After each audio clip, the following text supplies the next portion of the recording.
Sérgio Moro fala sobre o que não sabe para atacar governo Lula e o PT, e é humilhado pelo deputado Beto Faro sem dó. É sério, o marreco precisa tratar essa obsessão. Espia.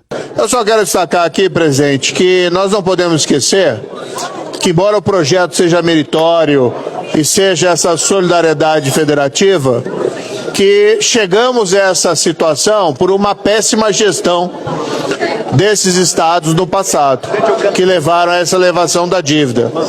Eu destacaria aqui, em particular, o caso de Minas Gerais, do governo que antecedeu o governador Romeu Zema. O governador Romeu Zema pegou o estado falido por conta da gestão anterior, que era do partido do PT, e acabou levando o estado à bancarrota e gerando essa dívida aí praticamente incontrolável.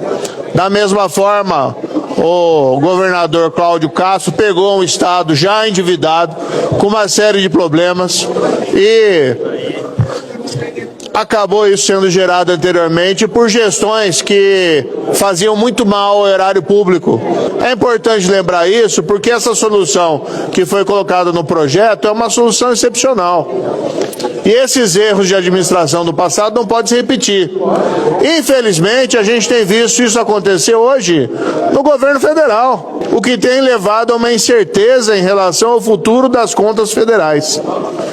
Que não tenhamos aí, porque a União não tem praticamente a quem recorrer, os mesmos problemas que esses estados tiveram no passado. Não dá para ouvir aqui, com todo respeito, senador Sérgio Moro, a fala, e a tentativa sempre de culpar o PT como se fosse o responsável por essa vida. Primeiro, no Rio de Janeiro, que é um dos mais endividados aqui, os governos não foram do PT anterior ao governo do governador que está aqui. Em Minas foi um governo do PT. O PSDB governou tantos mandatos e eu não vi, e inclusive com o apoio de Vossa Excelência e de outros aqui. Eu estou feliz porque nós estamos buscando uma resolução para o problema, tá certo? Mas não pode ficar aqui apontando o dedo. Governo Lula, no governo 1 e 2, nós recebemos com 70% de endividamento e entregamos com 50%.